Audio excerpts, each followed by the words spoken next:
Being an entrepreneur becomes something fashionable. I think it's a good thing. There's a lot of people that think that's one of the worst things that ever happened in entrepreneurship, is that it becomes fashionable and everyone wants to be an entrepreneur. Like when I was a student at your age, if you ask in a class like that, who wants to be an entrepreneur? No one will raise his hand.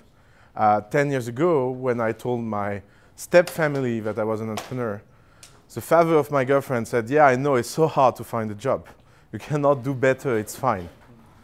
That was the ambience around entrepreneurship. Now, being an entrepreneur is like being a banker or consultant 20 years ago. It's a fashionable thing to do. It's what everyone aspires to. Mostly for wrong reason, actually, because people think that being an entrepreneur is easy, or being an entrepreneur will bring you famous and happiness and a lot of money. But a lot of that is actually very random in entrepreneurship. But at the same time, we see that we are entering a time where being an entrepreneur never has been that easy, that here anyone can learn to code, anyone can learn to build a product, anyone can do whatever he wants and do something with his life. So I don't think it's a wrong thing. It's just more that you need to be aware of what you are facing before jumping, because if not, it can be very disappointing. And on the fundraising side, there is thousands of misconceptions. And today I want to go with you in two parts. First part, to talk very theoretically about fundraising, how it works, how you can get money, why anyone will give you money, actually, like first question to answer. And in the second part, I will try to give you a European perspective about that and compare that to how that works in the US and Silicon Valley and how that compares. That's the time you arrived? No, she doesn't tell me. No, I'm kidding. So there is 4 reasons to raise money. They are always the same reason. They are very easy to understand. And actually, there is not so much other good reason to fundraise. So the good reason to fundraise, the first and foremost of every reason, is a team. If you look about what a startup is, it always starts with a team. The team is a foundation of anything happening. Like a lot of people try to define what is a startup. Like one of my favorite definitions of startup is a team of people running a bankrupt company together. Because that's how it starts. You always start with a projection or problem to solve or an idea, but at the beginning you have nothing else than the founding team of people that are very happy to work together. And so the team is the first reason people will invest on. And one of the problems with investors is that their definition of a good team is very far from what you think a good team is defined by. A lot of people, when they start in the startup world, they will think that a team is defined by which kind of background they have.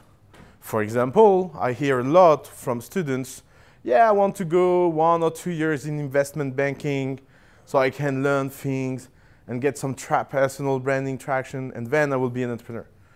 And if you look from an investor perspective, it doesn't give a shit at all. Like for him, you have been a consultant or an investment banker or whatever, or you are coming from a great school or not a great school. It doesn't really matter from an entrepreneurial perspective. So the definition of a good team in the venture world is a team that already did it. Like only few entrepreneurs understand that being an entrepreneur is a career, as any career, and you can strategize that career. Like a lot of people, when they start their first company, their goal is to build the next Google or the next Facebook, when their goal can be simply being on market, do something small, but something they can market for the second project. And actually, if you look, most of the famous entrepreneurs around the world, they already did something in their life before the big project. The probability that your first project will be your life-defining project is very, very low. It will be exactly the same thing that if you apply for a job, you come out from LSE, you apply for a job at the bank, and you go to see the CEO and say, look, Jude, really thank you for the work. I will take your job for 2 years to make some experience. Move on. Like, it will seem totally unreasonable. But when people start as entrepreneurs, that's exactly how they act. It'd be kind of a good thing because you need to be a little bit foolish when you're an entrepreneur. But if you look at it from a very rational perspective of why anyone should give you money, like the reason of being who you are doesn't really matter. It's much more about what you did. And that's why one of the first advice I can give anyone in this room is do things. Do things as early as possible. Don't try to build a company. Build project. Do stupid things. Do association, NGO, whatever. Show that you are a doer. Show that you can do things that matters, that you have an impact, that you're very proactive, and not that you write business plan all day long that will never exist anywhere else than in your computer. So being on the side of doing things is one of the first steps of any entrepreneurs. And the team can really be bankable in the venture world. The other strategy that people don't realize is that being an early employee in a successful startup is one of the shortest paths to be an entrepreneur. Why? Because let's say you have been employee 10 at Instagram, or employee 10 at Snapchat, or employee 10 at Facebook, or wherever startup you know. If after being an employee 10, you stay for 4 years, the company exits, and you do something else, everyone will be impressed, not by you, but where you come from. And people will have this projection that if you come from this company, you did incredible things because the company did incredibly well. Even if it's not 100% true, at least that will be the market perception. So the proportion in that kind of stage of investor to trust you, to give you money, even if you have nothing on the table, is very high. So the definition of a good team from a venture perspective is only a team that already have experience in somehow, as an employee or as an entrepreneur, the path of building something that matters. The second reason to invest in a company for an investor is social proof. So what is social proof? Let's say you are doing a music app, and Madonna gave you $1 million. Everybody wants to invest. Not because what you do, but because they opt to get a date with Madonna. That will be an easy way to do it. So social proof it's not a strategy, it's an opportunity. You cannot go out and say, oh, I'm building that, so my strategy is to meet that billionaire, so you invest, and then everybody will follow. But social proof can be leverage. So having the sense of a very strategic social proof can help you achieve fundraising. So social proof is about anything that people outside will consider as something that brings something to your brand. That's something they will consider as so exceptional that they will trust you and they will do this transfer of trust. The social proof become a proxy of trust between you and the investor. And think about that. What is the psychology of an investor? You know, the mistake I see every time with young entrepreneurs is that they think that investors invest in their company for very rational decision. Like, oh, my spreadsheet is so well done that you understand that in B19, if A12 happen, everything will be fine. Actually, most investors don't even know how to read a spreadsheet. That's a small secret between you and me. Don't repeat it. The truth is that most investors invest by fear. They invest because they have this fear of missing something. You have to understand that most of the investors in this world, the money they pour in startup is, in one case, not that much money for them, or in another case, even a better case, it's not their own money anyway. Like if you look at the VC industry, they don't invest in you their own money. So they are not so worried about losing it because anyway, they do management fees, they have a nice salary, they have a nice living. So they don't really care that they will lose money. What they really care about is to miss something that can become big. Let's take my personal example. I missed the first round of Uber. So when Uber was a small company in Silicon Valley, they came to see me and said, We are so desperate, no one wants to invest. We offer you 5% of Uber in exchange of $50,000. Yeah, that's a lot of money. So it means that in current valuation, I lost $700 million. So what do you think as an investor? Even more? Even more. No, because it's so much dilution.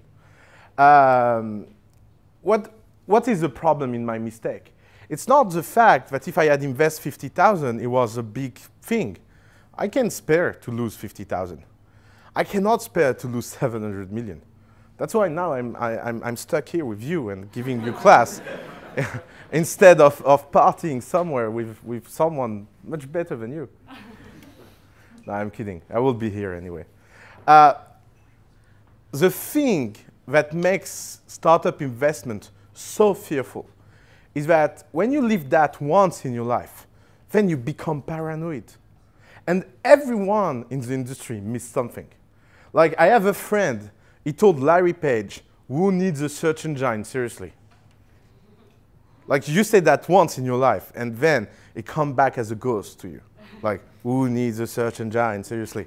And people are like, never again. And then you can go to the extreme opposite. You want to put in everything. And you are enthusiastic about everything. But most startup fails.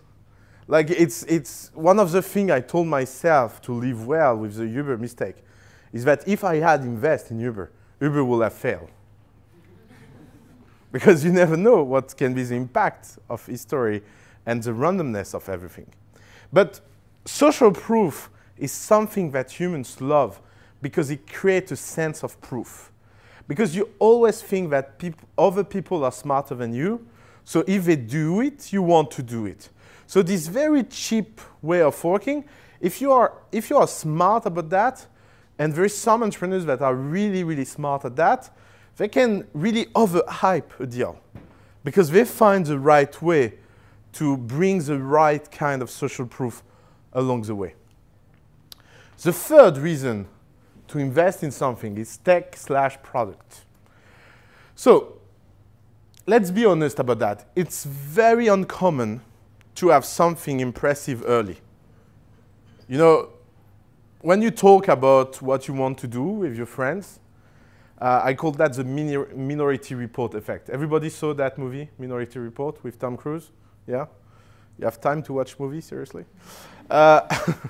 So in Minority Report, you have like this crazy interface where he's doing like that with his hands. And I love that movie for that because it really shows the way we caricature technology. Like, no one wants a computer interface where he will be standing all day long with his hand doing that. But it looks pretty good, you know. It feels like technology. And very often what happens when people start, when they pitch what they want to do to people, people imagine that with this minority effect image in their mind. So when you tell what you want to do to people, they usually get very excited. And then you show the first version. And everything decreases. Like, excitement disappears directly. People are like, ah, really? I didn't see it that way. And actually, that's pretty normal.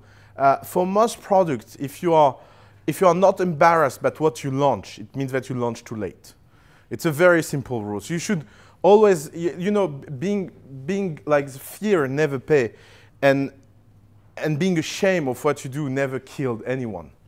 If not, I will be dead from a long time. So if I can survive, everybody can survive. So it's very important to launch very early. Anything you do in life, just launch.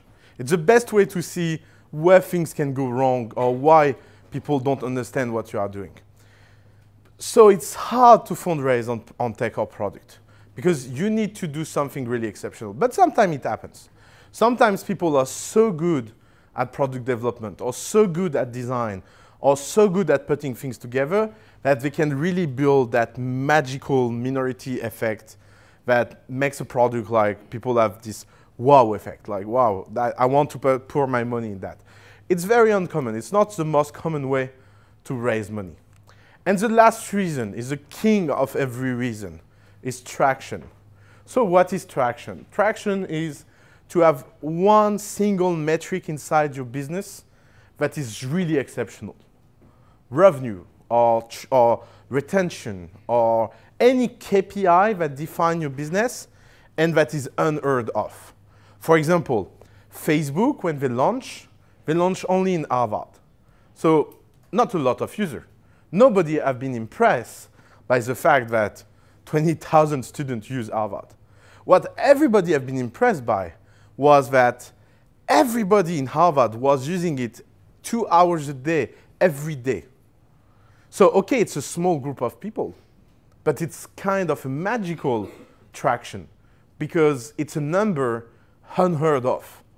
To give you a rationale, the people that did the Serie at Facebook, one of the things that totally blew their mind was they realized that students spend more time on Facebook than on TV, and that was the first time in history of the US that anything took over TV in the 24 hours war. The 24 hours war is a way to see all this social network war. Is that you have 24 hours in your day. Most of us sleep 8 hours. If you are French, you eat 4 hours. So it's 12 hours left. We need to work, study, 8 hours. So you have 4 hours free a day. And Facebook was the first thing in history of United States that took time in this war against TV. And that blew the mind of everyone. So even if MySpace was 500 million users, when Facebook was 100,000 users, they raised at a crazy valuation because they had this traction. Like the traction is the idea that one of the metrics that define your business is exceptional. And if you look at the different stage of fundraising, the first round is usually business angel or love money. Then you have the seed round, Serie A, and later stage. That terminology comes from an American perspective about fundraising, because in America, each time you issue securities, you open a new class of shares. That's why we call it Serie A, Serie B, Serie C, Serie D. It's because you buy share A, share B, share C, share D. So even if that doesn't really exist in UK or in Europe in general, we use that US terminology. And more the letter is big, and more it means that the company is mature, because it means that they did multiple rounds. If you look why people invest in the first round, it can be for all the reasons I told you. And when you talk about business angel or love money, they can give you money even if you don't have traction. Because it's their job to love you. Like if you take money from your family, of course they give you money because it's you and not really because your business is great.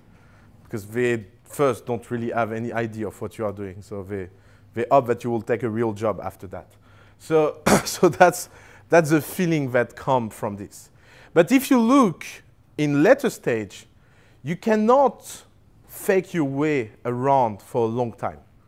And it's even harder and harder to do it. Why? Because it costs less and less money to do things. If you look at building a company 20 years ago, building a company 20 years ago was very expensive. If you look at building a company nowadays, it's quite cheap. In average, company at the family spend less than 20,000 in love money to achieve a seed round. 20,000 is something that anyone here can save with 1 year of work, really hard work if it needs to. So it's not like the barrier to entries are very, very low. So it means that the really differentiator between companies at the fundraising stage is the traction. And the traction is becoming very, very important. If you look at a social network, for example, if you want to build a social network will have raised a Serie A with 1 million users 10 years ago.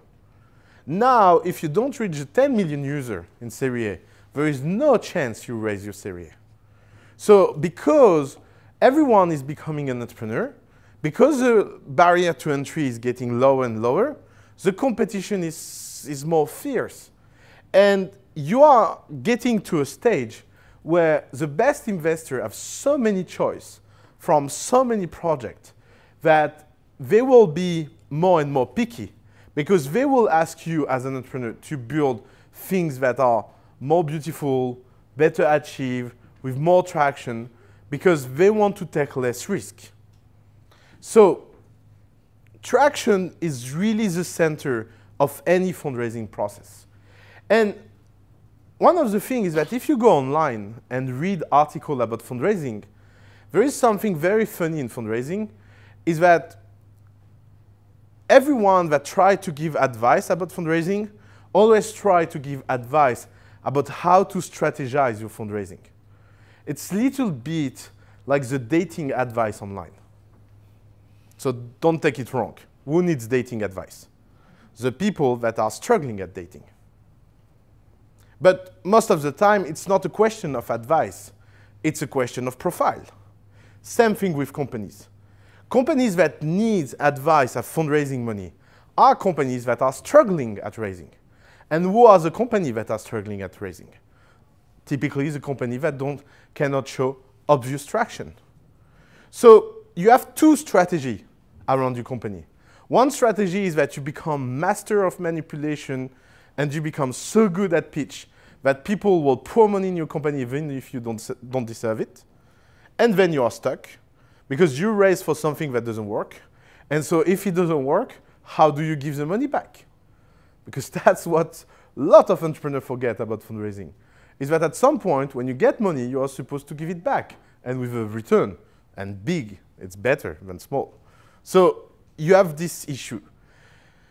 If you are focusing on building great company, and even if you are really bad at fundraising, what will happen at some point? Someone will give you money even if you don't ask for. Why? Because you become very attractive. So one of our things at the family, everyone joins the family because they want advice about fundraising. And the only thing that we tell them is build a good company and you will get money. So let's focus on the company building.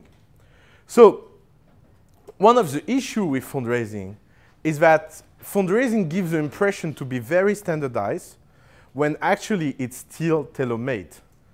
The fundraising industry is a very old-fashioned industry that did not leave any disruption, where every innovation are very low, and if you look, every banker and VCs and PE or whatever, they still live in 19th century.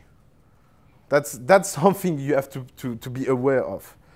We still send pitch deck, we still do meetings, we still do partner meetings where everybody meets you and look you in the eyes, and they still invest on criteria like, yeah, I like that guy, he looks like Mark Zuckerberg, he should be good. True sentence heard in meeting with investors. So it's so mystical and magical that don't think that on the investing side they have any idea of what they are doing. They don't. The only thing they can do is that they can strategize to be a little better about how to attract the best company. So some of them have very good brand, some of them have very bad brand, some of them are nice, some of them are not nice, but at the end, it's a very craftsmanship industry.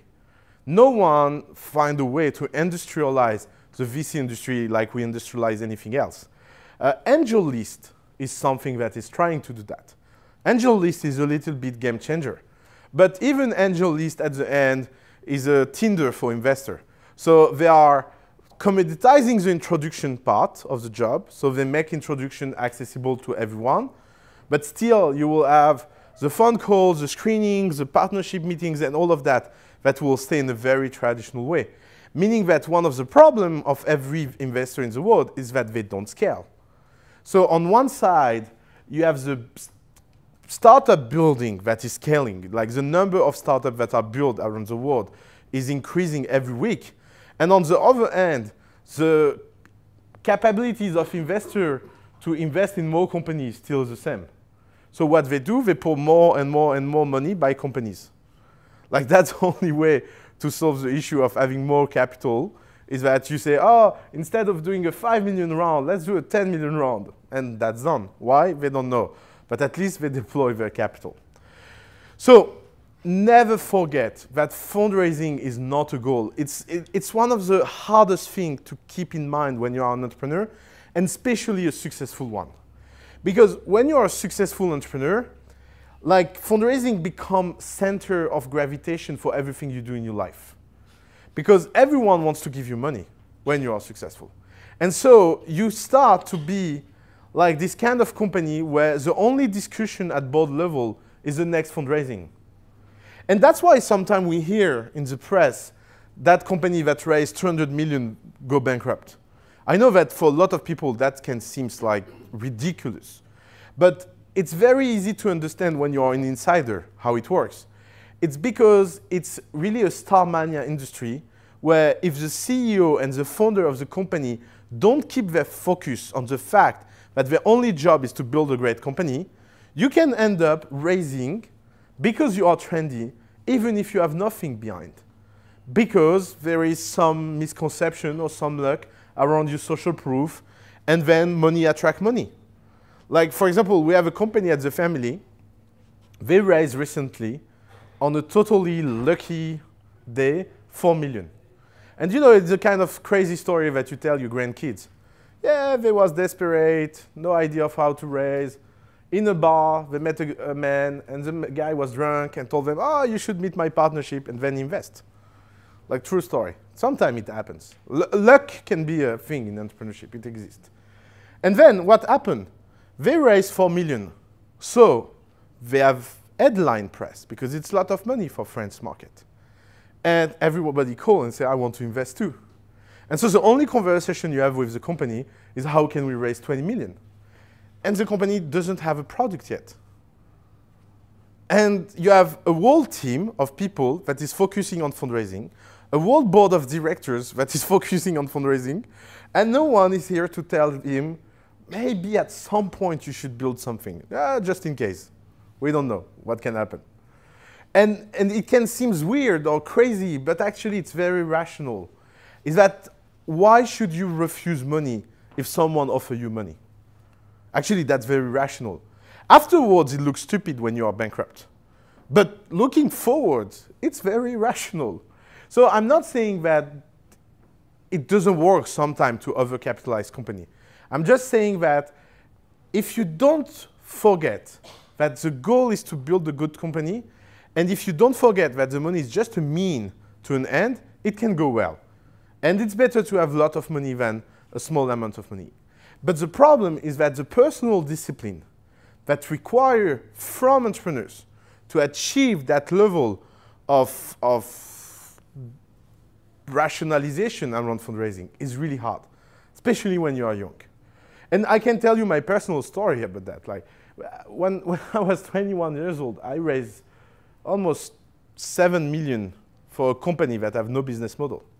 It was like, I can tell you that funny day, we hired 50 people, and my mom visited the office. So I have a Lebanese mom. So of course, she's very proud of everything you do. And she was visiting the office, and she was like, you know, son, I'm a little bit perplexed. I didn't understand what you do. And so I tried to explain again what you do, and she was like, anyone pay for that? And in my mind, I was like, fuck, that's a good question. No one ever paid us for that. So we had this very theoretical view about our business. Everybody's pouring money in that. And then I started to panic. Because I came back home, I had 50 employees, I had the board of directors, almost 12 million on the bank account, and no fucking idea of what I was doing. And then, that's the day everything starts to go wrong in your life. Because what you do, you try to take your courage, you go in the board meeting room, and you say, you know what? Actually, I think we have a problem. We need somehow to change the business model. And then, imagine, it's a little bit like building a religion and coming to see the people and say, you know what? Actually, I have no proof that God exists. And I have some doubt. What do you think the people that you might believe will do to you? They will kill you. That's exactly what happened. Because they wake up and they're like, what? You lied to us? It's not $1 billion company? No, you know, it can be or not. Yeah. Actually, if it is, I don't know how. What? And then I got fired. And of course, you got fired in this kind of condition. Because it's the worst thing that any investor can learn, is that everything you think about your company is wrong.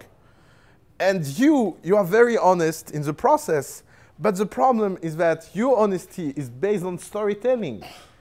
And the difference between what you think, what you say, what they understand, and what they remember is like, it's like you can do a meme on that with investors.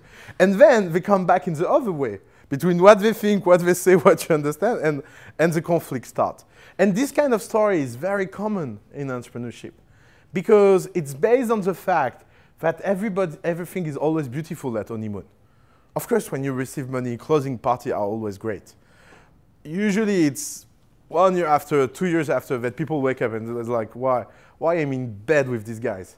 Like, why I gave them money? So that's really always a very difficult moment to live on.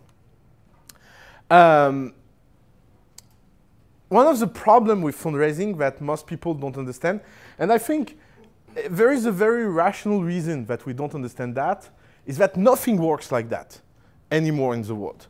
Like if you look at the history of relationship, we went from a very tribal time where relationships are always forever, brother forever, wife forever, tribe forever, to a world where relationships are negotiable and you can divorce and you can change and you can have 4 wives, 5 husbands, whatever. And it's fine. Like if you look in our life, we get used to the fact that relationship can be very geometrical variables. It's not that crazy anymore. For some people still, but at least in the Western world, it's going that way. And the problem is that with investors, you have a very weird relation where you have someone that has all the money and someone that has no money, usually, the entrepreneur. And so if you want to find a deal when things go wrong, you have this very unfair deal between the guy that can pay and the guy that cannot pay. And so how does the industry solve that?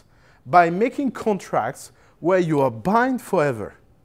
And people don't realize that, is that investment are a marriage without divorce. Like if you look contract and term sheets and condition of investment, there is never a condition of divorce that makes sense. Because 2 cases. 1 case the company go wrong, in that case you have no leverage. Or 1 case the company go right, and you are never enough rich in terms of cash to pay back what you owe people. If you take 1 million at 10 million valuation and your company is valued 1 billion, if you want to get people out, you need to give them 100 million. So you cannot give them 100 million. And if things go wrong, they will want at least their million, and because things go wrong, you have no cash and no money, or you find something I need to learn about. And maybe you are smarter. But in usual case, you are in a situation where it's a dead wrong. So the problem when you get someone inside your company, it's like bringing DNA inside yourself and understanding that because this DNA have merged with you, it's forever. And the problem is that very often all of that is very emotional. I told you, everybody thinks business is about rationality. Business is about emotion, nothing else. And emotion never bring anything else than conflict when things go wrong. And it's really, really hard for entrepreneurs. And they always feel that it's unfair. But that's why you have to tell yourself that if you take €1 from someone, you should treat him with respect, that you like him or not forever, until the end, until the company sells or until the company is bankrupt. Let me tell you my most traumatizing story ever about that. We have a company in the early days of the family that raised €100,000, €100,000, very small amount, from 10 people that pour each other €10,000. One of these guys was a very old-fashioned accountant. He put €10,000 inside the company, and I've been like this very old-fashioned guy that asks information all day long, and reporting, and information, and blah, blah, blah. One day, the CEO got pissed off and sent a very, very, rude message to the guy. Told him, look, like you are really nice, but that needs to go to a hand. I cannot spend all my day answering your stupid question. It was even worse language. So stop to send me emails and go to hell. Fine. He never replied to the email. Old Pappy went to his room, little pissed off, and the company gone. 2 years later, the company was doing really well, and they raised 85 million from a US investor at a crazy valuation, crazy term sheet. Everybody was celebrating. But a little trick. In France, this is why I never do a company in France if you are not forced to. When you move a company from one country to another country, you need 100% of the vote. So the investment, one of the conditions of the investment was to move the company in the US. And everybody signed. Only this old dude. And he sent that email saying, look, my 10,000 investment are now worth 1 million thanks to your work, but it doesn't matter for me because my feelings are much more important than any money. So go screw yourself. They offered him millions of dollars.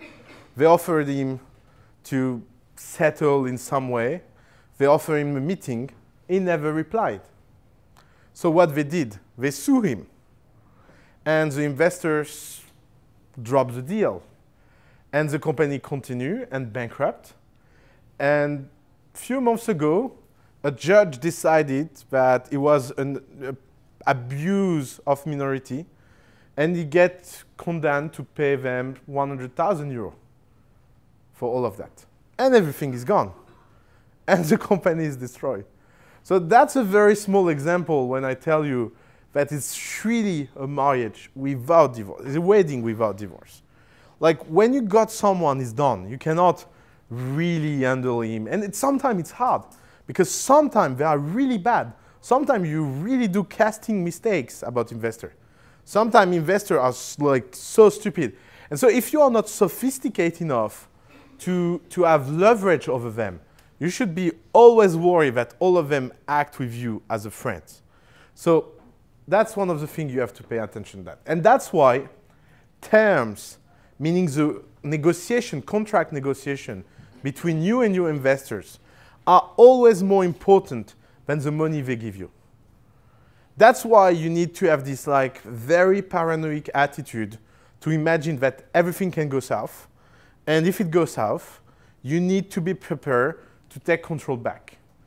And there is tools for that. There is lawyers for that. But you need to put your focus on the right thing and not on the money. And in this case, fundraising can be sometimes kiss of death. Because fundraising makes entrepreneurs sloppy. Fundraising makes entrepreneurs very confident. And fundraising works a little bit like a drug. It gives you the feeling that you are successful. It brings you very high, even if it doesn't build anything real inside your company. So it's a very necessary drug because you cannot succeed here without drug. It's not a general advice, huh? Don't take me wrong. But you have to really be in this distant relationship with it. And especially you as an entrepreneur, but much more with your team. Because what is the problem? You can be very good at keeping your emotion low when it goes high. You can be very good at being very rational. You can be very good at not believing your own hype. But the problem is everyone around you. The problem is every employee that will think he's a genius because he's in a company that fundraises a lot of money. You know, I was talking with a CEO of a company in London that just raised 200 million recently. And he was telling me that his life is a nightmare because all day long, his only job nowadays is to tell the employee that the company is unprofitable and now they need to give back the money and he doesn't know how to do that and that everybody should work very, very hard.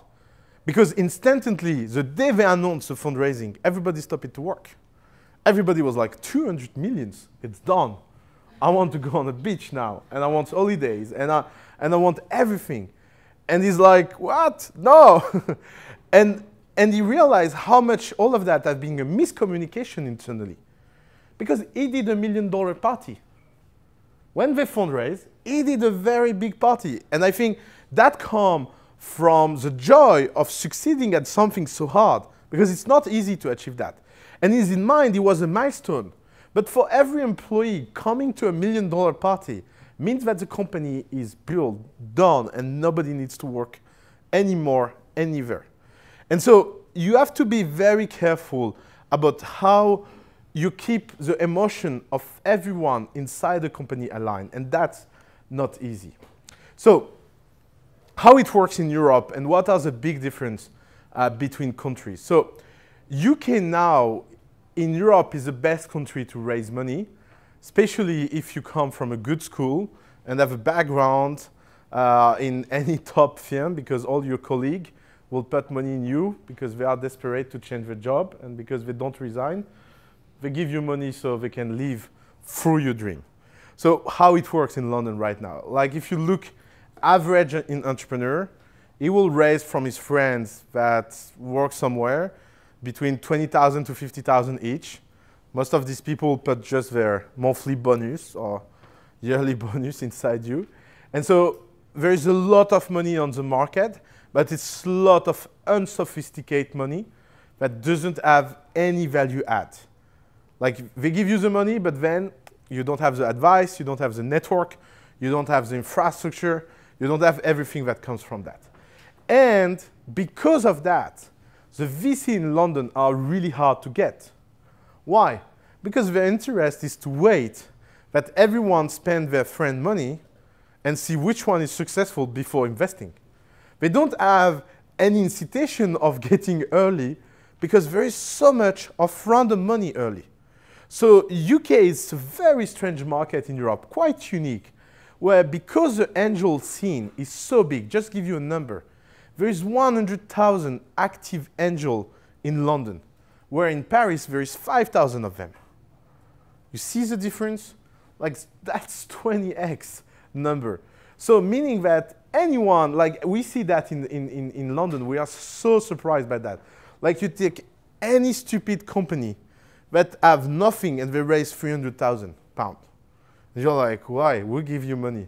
Oh, your friend, I'm sorry for them. And that will never happen in France, because in Latin culture and continental culture, no one will give money to their friends. Like it will be like, because it's your friend, they even will not give money because of that. So because UK have this like strong club attitude, very brand-driven selection. So if you are in the right club, you get the right kind of money, but because that money doesn't give any clue about your success or doesn't have any sophistication, it doesn't mean anything about the fact you are successful. And that's why in UK, the distance between seed valuation and Series A valuation is so low. Usually, like the average valuation for a company in seed is 5 million, when the average valuation for Series A here is 6 or 7 million. Like the prime of Series A is very, very low, because people know that it's easy to raise 1 or 2 million with friends. It's impossible to raise 5 million with friends. So if you're in position where you can pour that kind of money, your only interest is to wait. So it's not a bad market. Don't get me wrong. It's even the best in Europe. Like if you want to build a company right now, the best place to fundraise is UK from far. Because in Europe, every other country, even if they don't have this early stage inflation, they have another problem, is that there is no money at all. So better to have that and be aware of it than not having the money and not being able to build something. UK market have another thing, is that tax deduction on angel investing are really, really high. Like the highest worldwide, actually. If you take EIS, Enterprise Investment Scheme, you pour 100,000 in the company. If the company fails, the government gives you back 90,000 in tax breaks and tax deduction. So meaning that your real risk is 10,000. With a risk that low, everyone become an angel investor. And it's like a huge incitation to be one. The second country after UK as a prominent market is France. And France has something very weird, is that half of the money invested in startup in the country come from the government. So that's a very socialist way of doing things. But it's built like a very big ecosystem. That's why there is so many startups in France, is that companies like BPI, that are the public national banks, they pour so much money so randomly that everyone can find public money. So the problem with public money is that it creates very fake company. Let me explain to you that. If you raise 500,000 euro and you give 25% of your company in exchange of that, you feel it. Because you gave something you never can get it back, ownership of your company. If someone gives you 200,000 and don't get any ownership inside your company because it's a public grant that you pay back only if your company is successful, then you can spend it. Because you don't really feel it. It's free money, so who cares? And so what happened? Every cash burn of every startup in France early on are higher than anywhere else because of this free money effect. And so when professional investors look at the burn of company, they are like, oh, you are spending too much. And why you are spending too much? Because it's free. But it's not free forever. The problem is that like you can raise 20 million for free in France. No, you can raise 300,000, 500,000 for free. And so because this money for free is early on, then you have a structure, finance structure of company that make them impossible to fundraise with professional investor. So it can be a trap. So one of the advice we give our startup in France is never take any public money and try to survive without it. Because it's not good to take free drugs. If you take drugs, pay for it. At least you will value it. Germany is a very interesting market because there is a monopoly in Germany from Rocket Internet. Who here heard about Rocket Internet? Okay, so Rocket Internet is a very giant venture factory built by three brothers, the Samware brothers. 20 years ago, they went in Silicon Valley, told everyone that they are doing a PhD about startup, asked questions to everyone, and then came back in Germany and built a copycat of eBay that they sold in 6 months for $100 million. And it was their starting point on the market. And from that, they did incredible investment. They built very big companies with one very simple business model, is that they look at anyone launching something in US that works, and then they try to copycat it everywhere around the world. They raised more than 19 billion. It's a very big venture factory. And Germany, if you look, 85% of the entrepreneurs in Germany, they are ex-people working at Rocket Internet. So it creates a lot of value. Like, a lot of people don't like Rocket Internet, but there is something very objectival about them, is that they build the Berlin ecosystem of startup by themselves. Because they are the people that, even the people that aid them and become entrepreneur is thanks to them. So even the people that have wrong relationship with them or hard relationship with them, at some point they started in the business because of Rocket. So Germany is very Rocket driven. The problem is that it's very transactional, it's very e-commerce, it's very marketplace. There is not that deep technological innovation in Berlin. You have more chance to find a Deliveroo copycat in Berlin than finding a Google. And so every investor, the only things they know to do is that they have been trained at the Rocket School. So they look at GMV, they look at retention, they look at growth rate, but they don't look at vision, product, team, because they never understand that. So you have a whole ecosystem that have been built Rocket style, and now everyone in this ecosystem, Rocket include, is trying to find something how to pivot and change. But it's really hard after 20 years of doing things very industrially to change the way you build things. And then in the rest of Europe, there is nothing. So if you want some numbers, something like 60% of the venture money come from UK, Europe-wise. On that, maybe after that, you will have 25% that come from Germany and French combined. Germany and France are quite equal in terms of fundraising size. And then the 5% left will be the rest of Europe. And the rest of Europe is devastated from a venture perspective. Like, if you're Italian and you want to be an entrepreneur, your best shot is to live in London. If you are in an Eastern country and you want to be an entrepreneur, your best shot is to move to Berlin. If you are in Northern country and you want to be an entrepreneur, they are all in London. Like Spotify raised from London. They did not really raise from Sweden. Like Spotify is a Sweden company, but they are first an American venture-backed company before everything else. So it's like there is not so much. And why? Because startup hubs concentrate. Little bit like movies industry. If you want to be Spielberg, you go to Hollywood, not anywhere else. So, and even if you have Bollywood now and Nollywood, it's still small compared to Hollywood. And so, if you look at the US, actually the US don't exist. You have Silicon Valley, that it will be maybe 80% of the venture industry. You will have New York, that is maybe 19% of the venture industry. And then you will have the rest of the US, that will represent 1%. So the venture is very power law driven, meaning that a very small concentration of people will do a vast majority of deals and numbers. And the VC industry is very weird, because if you look at the returns of the funds, very few winners did a big chunk of the returns, and everybody else lose money. So it's a very unfair industry. It's an industry where it's really hard to make money, because it's really hard to get a winner. Look Facebook, for example. How many Facebook have opened in the world? How many people invested in a competitor of Facebook? 1,000, 10,000, 100,000? Actually, I don't really have an idea, but I know it's a big number. And most of them are invisible, by the way. Like most, you know, we often think that failed companies are companies that bankrupt.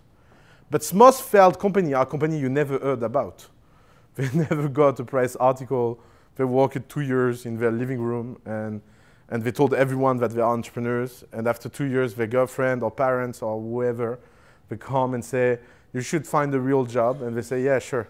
And they become a real employee, and they tell all their life that they have been an entrepreneur. So you don't want to be on that side of entrepreneurship. If you do something crazy. Because at least if it failed, everybody will remember you. Like that, it's one of the best ways to strategize your career as an entrepreneur. So thank you. I'm sure you have a ton of questions. We have some time now for questions. I will be happy to answer. Thank you.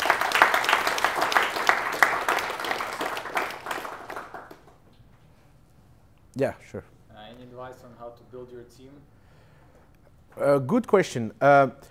Funding team should not. Oh, that's great. Funding team should not be built on expertise.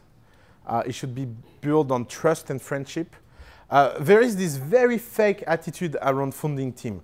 You know, when you talk with startup experts or people that pretend to be startup experts, one of my favorite questions is like, what is the perfect team? And people say, yeah, you need a very complementary funding team.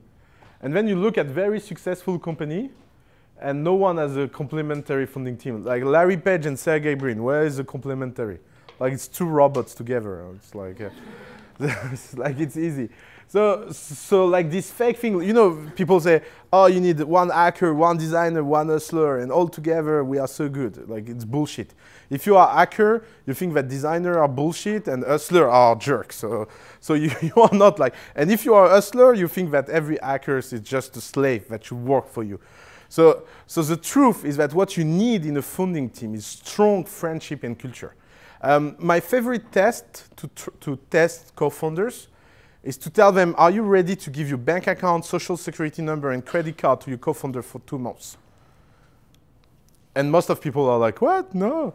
And then it's not a co-founder. My co-founder, I can give everything in my life. I'm fine. I'm safe. I trust her. So founding team should be built on trust, friendship. That's what brings you on the long way.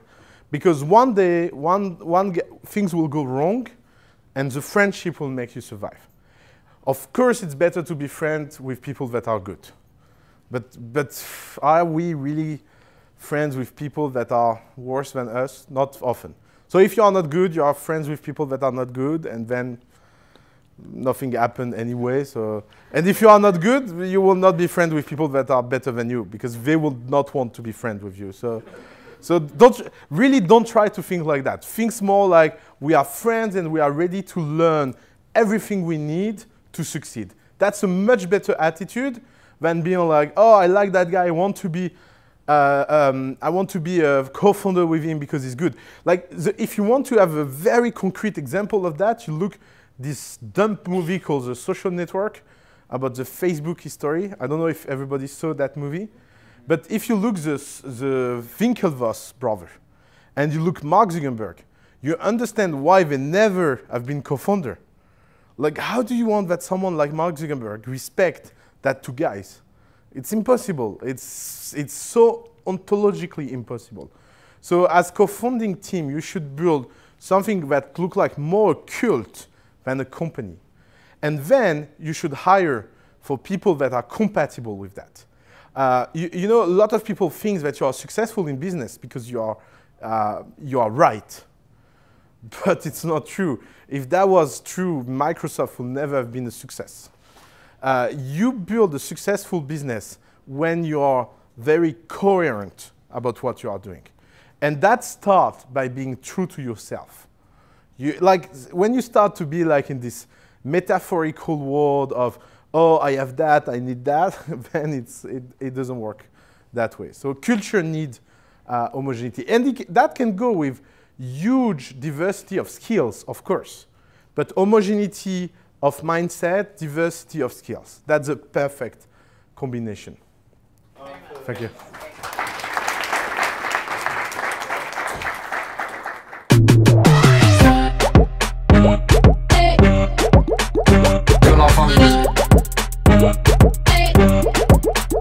Que la famille.